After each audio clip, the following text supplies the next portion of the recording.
Hello everyone and welcome back to the channel. This video is going to be about 11 ways a narcissist might react when you call them out on something, when you call them out on their behaviour. To call someone out on their behaviour is to let someone know for whatever reason that you might disagree with their behaviour. Genuine people can just as easily be offended and become defensive when they get called out on a mistake, a failed promise, an error in judgment. They'll usually reflect then, have effective communication with the other party. Narcissistic people lie, deny, shift the blame, get you all up in your feelings, hurt you all the more, then expect you to apologise to them for what they did to you. Why do people call others out? There are various factors depending on intentions as to why people call other people out. Often it's down to our own personal values and beliefs and attitudes not aligning with another's. We can want people to know that we know they lied to us in the hopes that they'll recognise they lied to us, be remorseful, and not do it again. With genuine people, this can work. Someone who's got caught up in a lie would feel guilty and remorseful.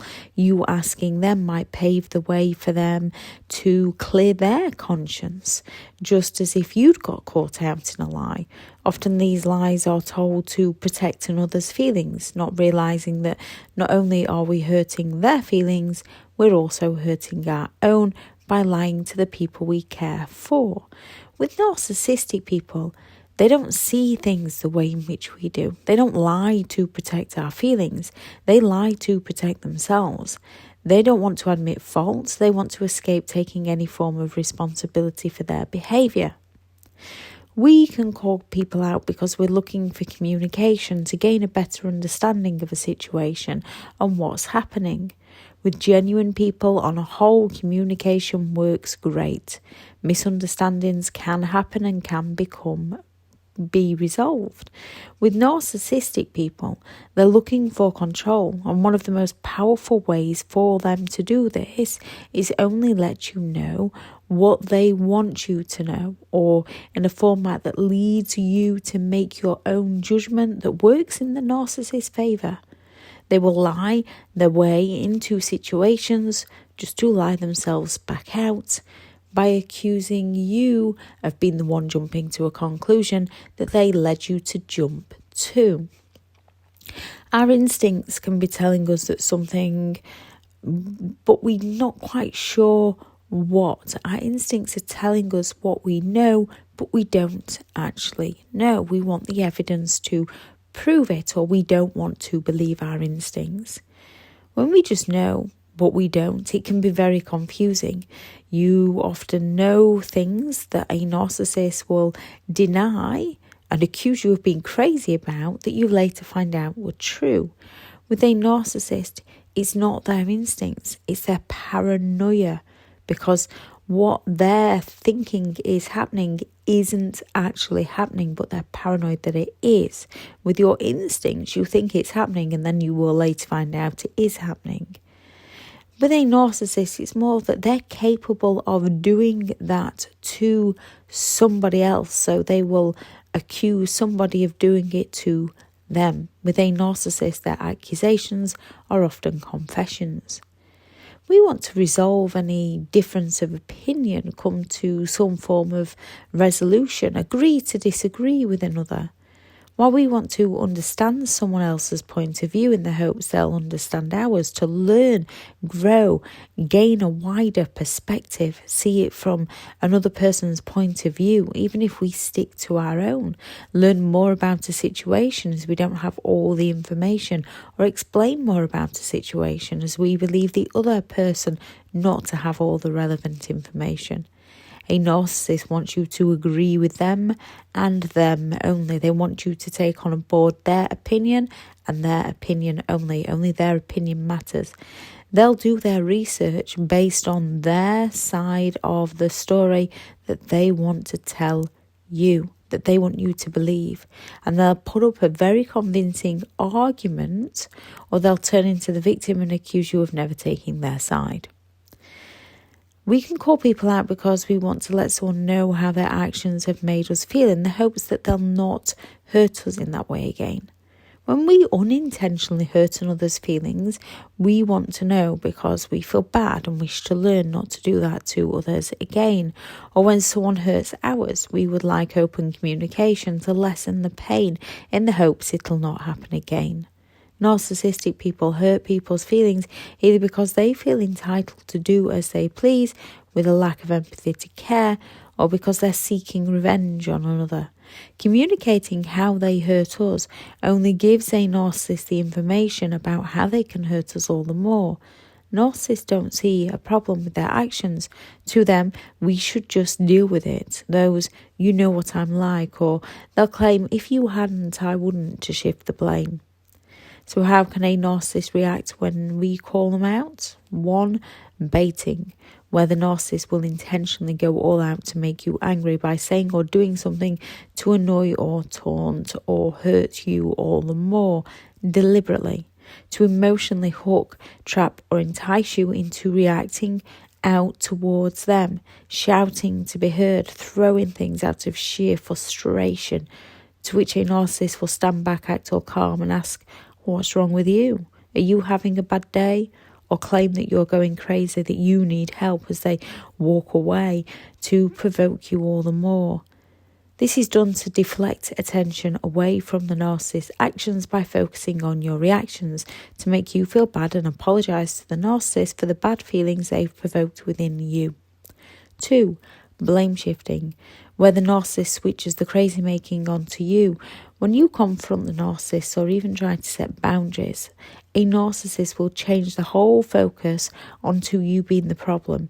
The narcissist, "I don't want to argue with you," so they can escape taking any form of accountability and not take responsibility for their own actions, putting all the attention and blame onto you if you try and discuss something with them that they want to shut down. Or they'll come at you with, "if only you hadn't, what about when you," to get you to defend and explain yourself to the narcissist for the things they're actually doing to you. 3. Divide and conquer, to assert control over others, to create diversions among people, to dominate and to isolate people, making it easier for the narcissist to manipulate people. A narcissist will look to blame someone else for their unreasonable behaviour to justify their unreasonable behaviour. Hence, you feel bad for the narcissist, show compassion and understanding as to why the narcissist doesn't like someone, as the narcissist is usually telling you everything the other person has done to that narcissist, which most often is precisely what the narcissist did to the other person. A narcissist's accusations are confessions.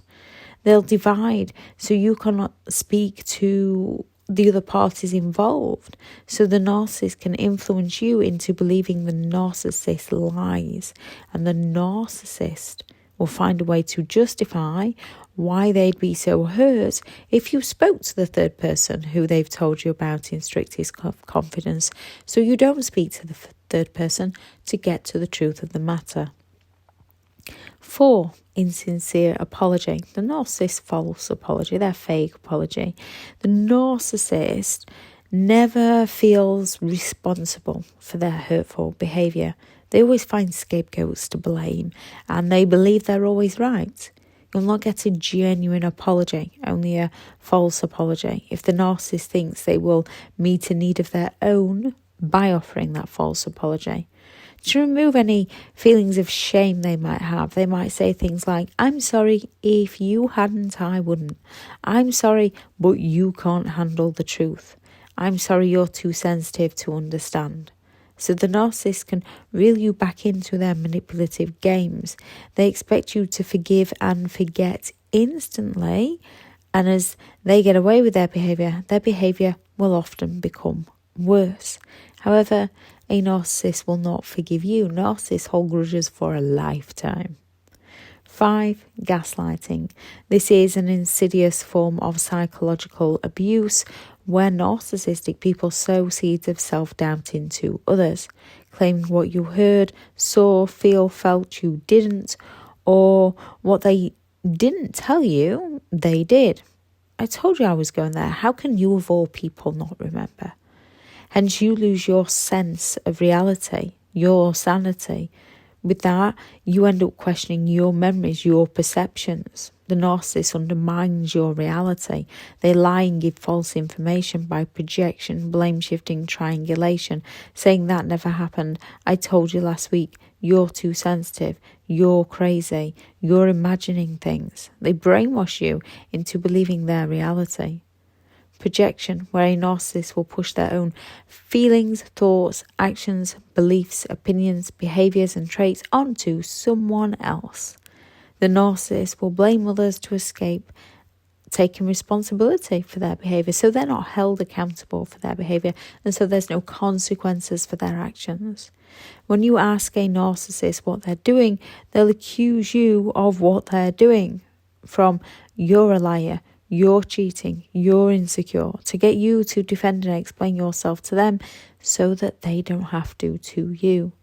7. Silent treatment, another form of psychological manipulation where the narcissist fails to take responsibility by failing to communicate while pushing you in the hopes of making you feel guilty, to encourage you to beg, plead, apologise and make it up to the narcissist for things that you didn't even do, to ease the psychological pain of their silence is causing within you.